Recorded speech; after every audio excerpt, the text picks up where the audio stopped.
Сайн байцгаана уу? Энд байна. За тэгэхээр түрүүчийн подкаст дээр би нэг burnout буюу одоо хит туйлдалд орох талаар хэлжсэн.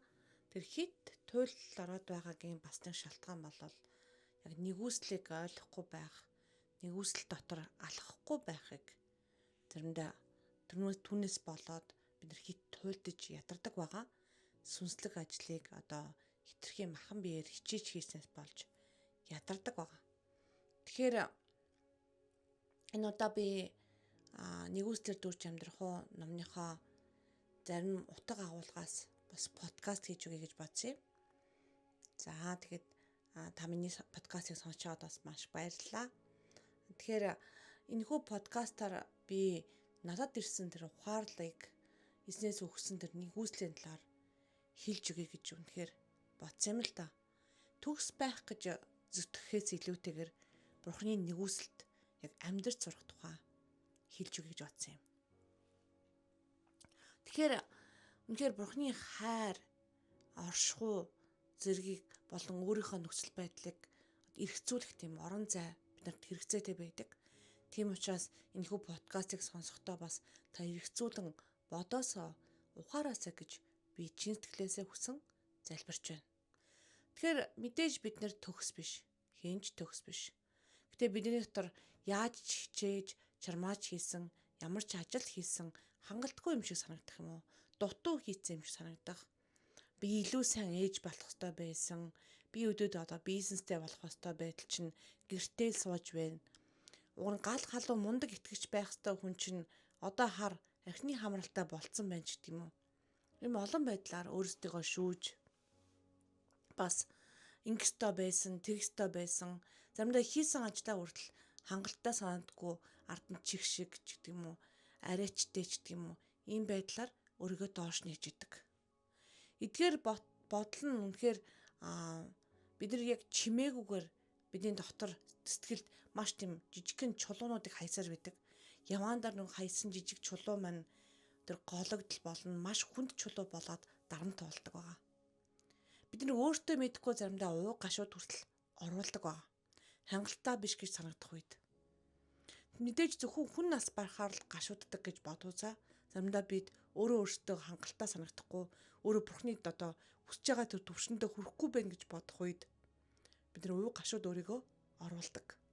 Үүнээсээ болж зарим хүн арх уух, зарим хүн хит хичээн, чармаан, ядрах, зарим хүн бүр уур бухимдалтай хүртэл болдог ба. Ямар ч хүн төгс биш. Зөвхөн Бурхан л төгс. Бид мэдээж нүгэлтэд сул доройгвол үнэн.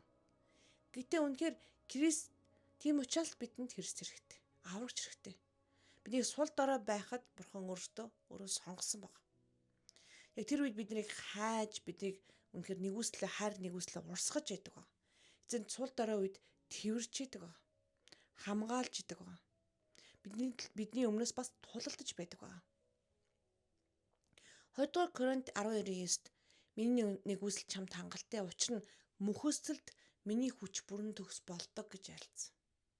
Тэгэхээр бид нар сул дорой үедээ эзний хүч нэгүслийг ойлгохоос гадна яг урсгах чадвартай байдаг. Тэр үедээ өөрсдөөсөө хамаарахгүй харин Бурханаас хамаардаг ба. Би чадахгүй мэн харин та үнийг хийгээч гэж хэлдэг ба. Иймд Христийн хүч надад оршихтвал бид ихэд баяртайгаар мөнхөслөөрөө илүү сайхан гэж Паулж хэлсэн байдаг.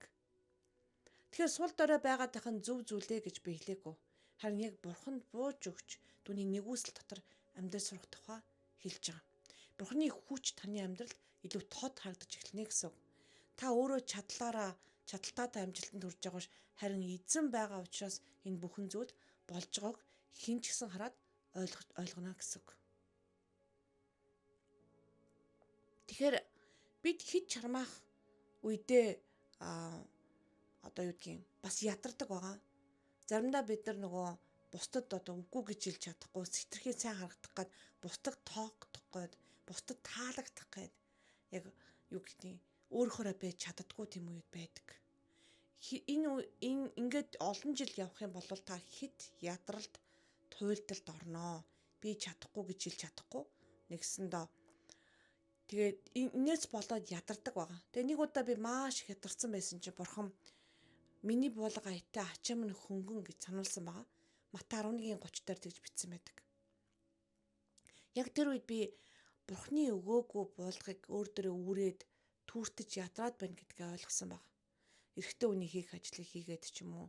Эсвэл одоо чи янжмаа одоо ийм сургалт заах ёстой штэ. Чи энийг хийх ёстой штэ гэж олон хүмүүс одоо дарамтлсан эсвэл заримдаа бүр ингээд урамшуулснаасаа болоод яг эзэн хийгээгүй хий гэж хэлээгүй ажлыг би өөрөө барьж аван хийсэн байдаг.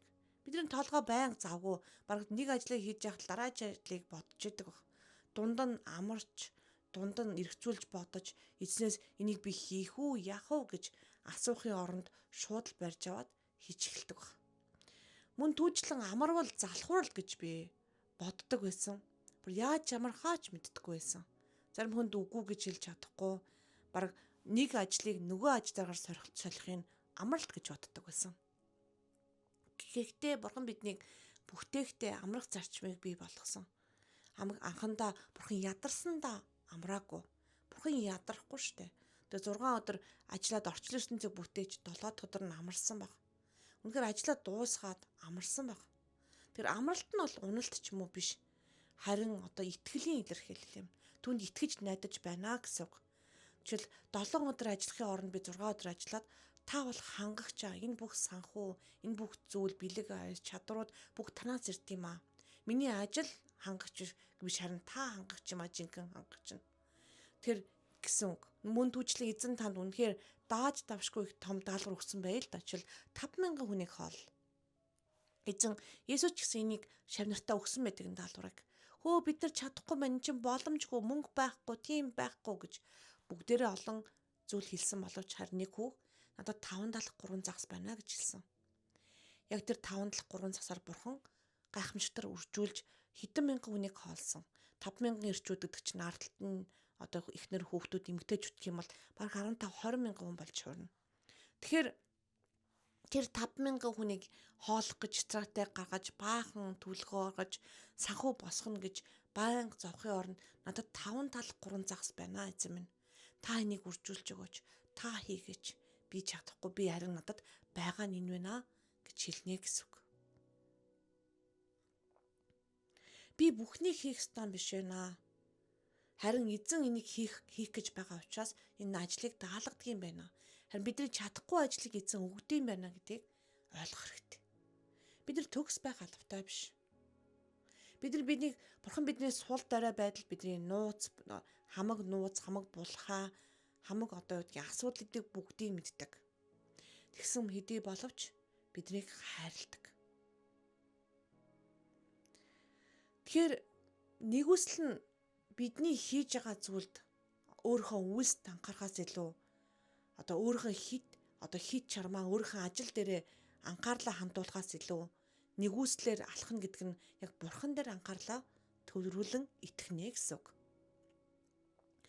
Жишээлбэл юу гэсэн үг юм бэ гэхээр яг санхүү дээр олж ил би үхтлээ ажиллаад ч юм уу те одоо энэ бүх зүйлийг өрнөөсөө яаж гарна гэж зүтгэхийн оронд яг эзэнд итгэнэ гэсэн үг.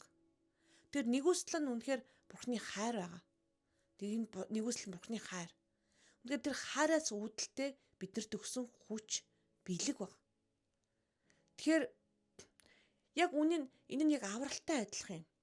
Тэг өөр хинэж дор аврал үгүй. Учир нь бид аврагдаж болох өөр нэр Тэнгэрийн дор хүмүүнд эсгөгдөн гэж Үйлс 4:12 дээр бичигдсэн байдаг. Бид нар итгэлээрээ аврагддаг. Өөртөө үүсээрээ аврагдаагүй. Үүнтэй адилхан амьдралын бүх талбар дээр ч гэсэн та Иесус Христийг оруулж ирэх ёстой гэсэн үг. Өөртөө хит одоо голох ч юм уу, хит төвлөхийг, хит төгс байх гэж хичээхийн оронд тэгж шаардлага байхгүй харин Христ итгэнэ гэсэн үг. Өөрийгөө хайрлаж эзэн дотор ямар их хайрлагдсан бэ? Эзэн нэгүсэл ямар их хангалттай мэ гэдгээ ойлгоно гэсэн үг. Би өөрийгөө маш голдог, би хангалтгүй гэж боддог. Чи энийг чадахгүй штэ гэсэн бодол заримдаа бүр толгойд дахин зургдсан пенц шиг үгэлдэг байсан. Энэд Бурхан намайг дандаа урамшуулдаг. Миний охин би чамд хайртай. Чи Христээр бүгдийг хийж чадна. Би чамтай хамт энийг хийх гэж байгаа. Чи нэг ганцаараа хийхгүй маа гэдгийг. Миний буулга хөнгөн штэ гэдгийг сануулдаг баг. Өнөөдөр та ямар ч байж болно. Алдаа гаргасан, ядарсан, гутарсан. Яг энэ үед Бурхны нэгүсэл хангалттай гэдгийг ойлгоосоо гэж би чин сэтгэлээсээ хүсэж байна. Тэгэхээр та өөрийгөө хангалтгүй гэж, би чадахгүй гэж бодох бүртээ нэгэн чулууг гидсэн дотор хийж гин гэж бодороо. Энэ ачааг хүнд болж хурна. Тийм учраас маш хурдан яаралтай эзнээс биш бүх ачааг би авч хийж байна. Өөрийгөө голсон энэ бүх зүйлийг гимшиж чинь эзэм нь. Яг бол та надад хайртай.